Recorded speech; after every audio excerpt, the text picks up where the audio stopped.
over the past year, including on January 6th. I've also repeatedly highlighted the severity of the threat more than a dozen times in testimony over the years since I took office. Now, thankfully, the FBI is far from alone in this fight. Earlier today, Attorney General Garland announced the first ever national strategy for countering domestic terrorism. The strategy calls for a sweeping response to the pervasive domestic terrorism problem, one that demands attention from all of us. It serves as a commitment from the U.S. government to work with our state, local, and foreign partners, and with private sector partners to share domestic terrorism-related information, prevent domestic terrorism recruitment and mobilization to violence, and disrupt terrorist activity here in the homeland before it happens. It's also a thoughtful response that carefully balances American safety and security with the civil rights and civil liberties we all cherish. Before I take your questions, I do want to talk for just a moment about an issue that was front and center during the riots on January 6th, and that also hits very close to home at the Bureau. Over the past year, we've seen a troubling uptick in violence against members of the law enforcement community. That's not just counting the Capitol attack on January 6th or the attacks against hundreds of officers across the country during the civil unrest last summer.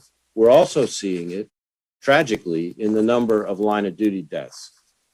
In just the first 5 months of 2021, 37 officers have been murdered on the job, far surpassing the number from this time last year. Now, put that in perspective, that's almost 2 law enforcement officers violently killed every week.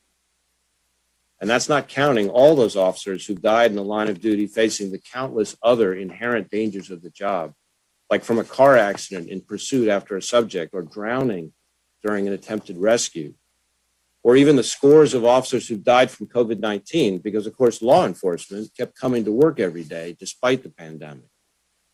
Nor is it counting all those officers who've been badly injured on duty and thankfully survived, but whose lives and whose families' lives are forever changed as a result. Now, the loss of any agent or officer is heartbreaking for their families, for their agencies, and for the communities they serve. We in the FBI know that all too well with the terrible loss of Special Agents Laura Schwarzenberger and Dan Alphen, who were shot and killed down near Miami just this past February. Since I came on board as director, I've made it a point to know when any officer is shot and killed in the line of duty anywhere in the United States. I read about their career and about their family before personally calling the chief or sheriff of their department to offer mine and the FBI's condolences and support. Since August of 2017, when I started in this job, I've made more than 200 of those calls.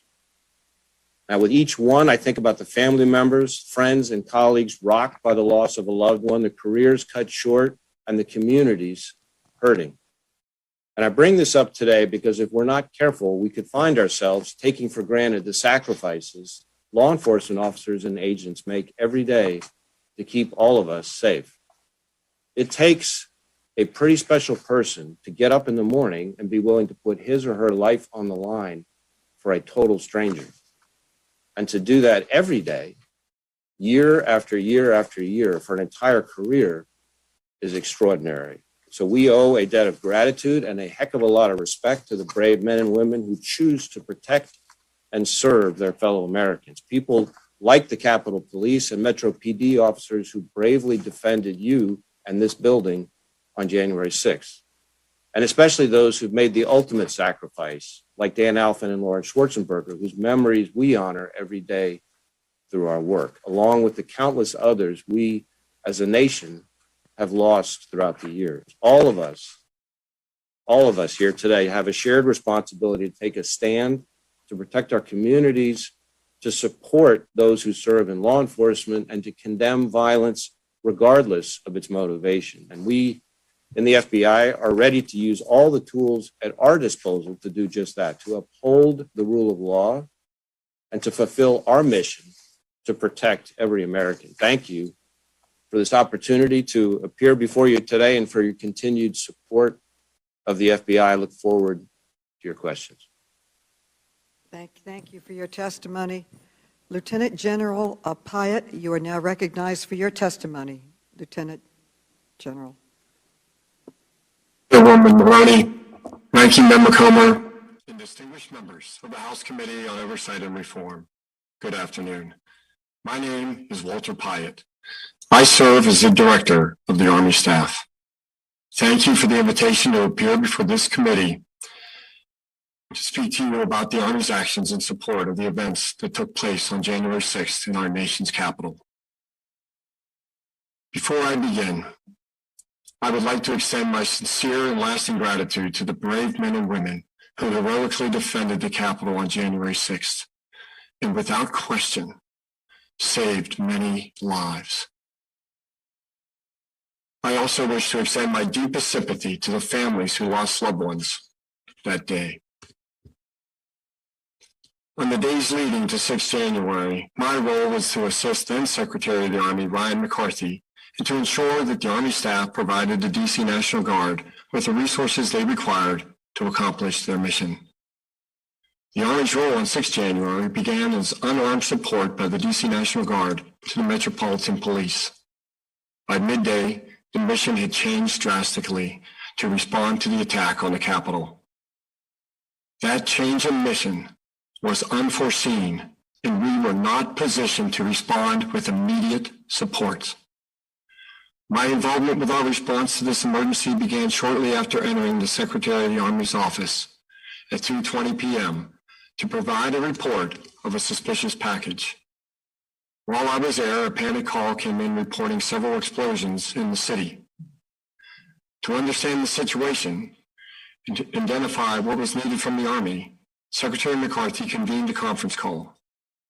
During this call, DC and Capitol authorities frantically requested urgent and immediate support to the Capitol. We all immediately understood the gravity of the situation. Secretary McCarthy ran down the hall to seek approval from the Acting Secretary of Defense. Before departing, he directed me to have the staff prepare a response. I communicated this on the conference call, but those on the line were convinced that I was denying their request, which I did not have the authority to do. Despite clearly stating 3 times that we are not denying the request, we need to prepare a plan for when the Secretary of the Army gains approval. While I was still on the phone, then Lieutenant General Flynn rushed to establish a secure planning session with all the right staff personnel we were going to need to prepare for this new mission. Lieutenant General Flynn's immediate interpretation of the urgency of the situation allowed the Army staff to begin identifying the many critical actions and considerations we needed to address, and address rapidly.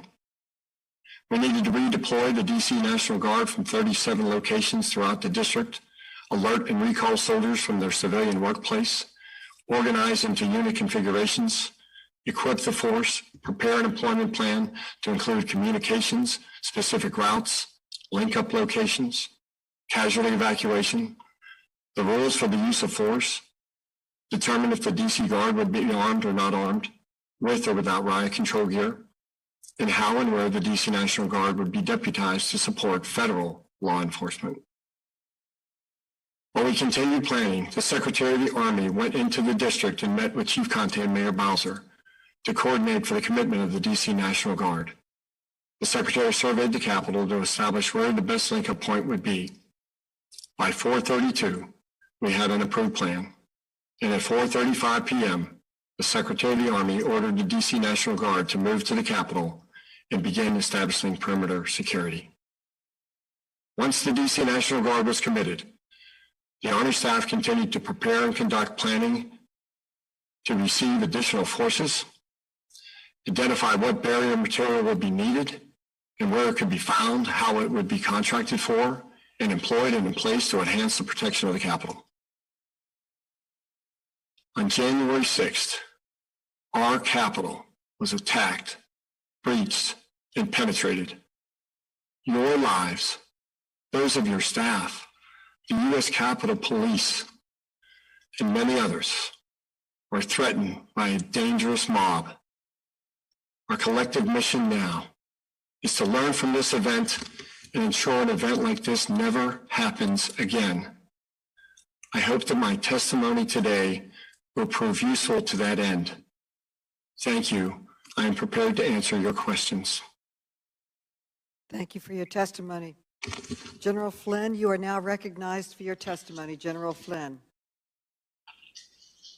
Chairwoman Maloney, Ranking Member Comer, distinguished members of this committee, good afternoon. Thank you for the opportunity to appear before you and speak about the Army's actions in response to the event in our nation's capital on January 6th. I served as the Deputy Chief of Staff at G357, the equivalent of the Chief Operating Officer for the Army's 1.2 million soldiers. I was in charge of operations plans, training, and strategy. As an American citizen, I was shocked and I was angered at the events of January 6th. As a soldier devoted to upholding our Constitution, I performed my duties and responded to the unfortunate events that occurred that day. To that end, I will address two areas today: my organization's activities and my individual actions. In the days prior to January 6th, the DC authorities submitted a request for federal forces to support an unarmed, non-law enforcement mission by the DC National Guard. That request focused on support to traffic control points and crowd management near metro stations. The Army received no other requests for assistance. The DC National Guard then determined this request would require roughly 350 unarmed soldiers to cover two separate shifts. This included a 40-person quick reaction force at Joint Base Andrews, and that quick reaction force was intended to augment crowd control and establish traffic control points if required. The DC National Guard equipped those soldiers and airmen with body armors and helmets, which were stored in nearby government vehicles. Riot control gear, such as shields, leg protection, and full face shields, remained stored at the DC Guard Armory. Because the National Guard forces, including the Quick Reaction Force, were never requested to serve as a riot control force, my Director of Current Operations, a Brigadier General, validated these requirements, and with Secretary McCarthy's endorsement, Acting SecDef Miller approved the request and assigned the mission on Monday, January the 4th. I'll now transition and describe my actions on January the 6th. Early that afternoon, I was holding a meeting in my office. At approximately 2:21, I was alerted that the Capitol was under attack and that Secretary McCarthy's office had requested me to move to his office. Not yet knowing the scope of the problem, I moved quickly to Secretary McCarthy's office. I saw him walking out while giving instructions to numerous staff members that were already in the room.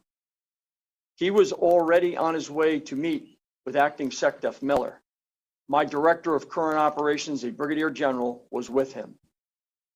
Continuing further into his office, I saw the Director of the Army Staff, Lieutenant General Pyatt, in the rear of the room. He was standing over a speakerphone, and he was the only person in the office speaking on the call. Reaching his side, I recall hearing an unidentified person on the other end of the speakerphone tensely ask, "Are you denying our request?" General Pyatt responded with words to the effect, "I am not denying your request. I am waiting for an answer from Secretary McCarthy, who is with the Acting Secretary of Defense presently. In the meantime, we should develop a plan." Seconds later, I recall a second question from a second unidentified person who asked, "And to be clear, are you denying our request for National Guard forces to be used?" General Pyatt's response was similar to his first statement. I immediately realized the gravity of the situation, and it was very, very serious.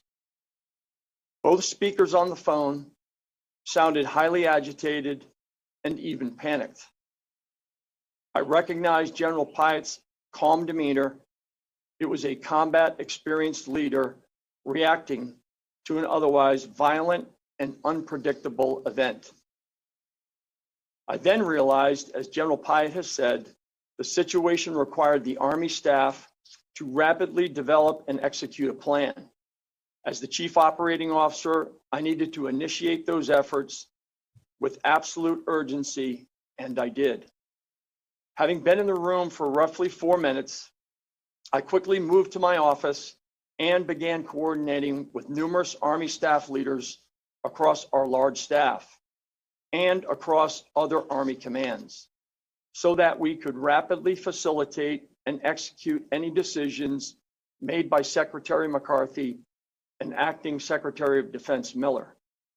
This team of over 40 officers and non-commissioned officers immediately worked to recall the 154 DC National Guard personnel from their current missions, reorganize them, re-equip them, and begin to redeploy them to the Capitol. We also began to coordinate for the arrival of neighboring states that were committing National Guard forces into the District of Columbia. Simultaneously, we had to gather materials, do surveys, and plan for barrier materials to be moved to the Capitol in order to protect that institution and you, and many, many other tasks. This work continued with utter focus and urgency throughout the night of January 6th and well afterwards. The DC National Guard's airmen and soldiers' response that day on January 6th is an absolute testament to their dedication to duty and their unquestionable defense of the Constitution of the United States. However, the events of January 6th must never be able to occur again. We must address the circumstances that allowed it to happen. Thank you for conducting this hearing. Thank you for asking me to appear before you. And thank you for seeking my perspectives on the Army's actions that day. I look forward to your questions.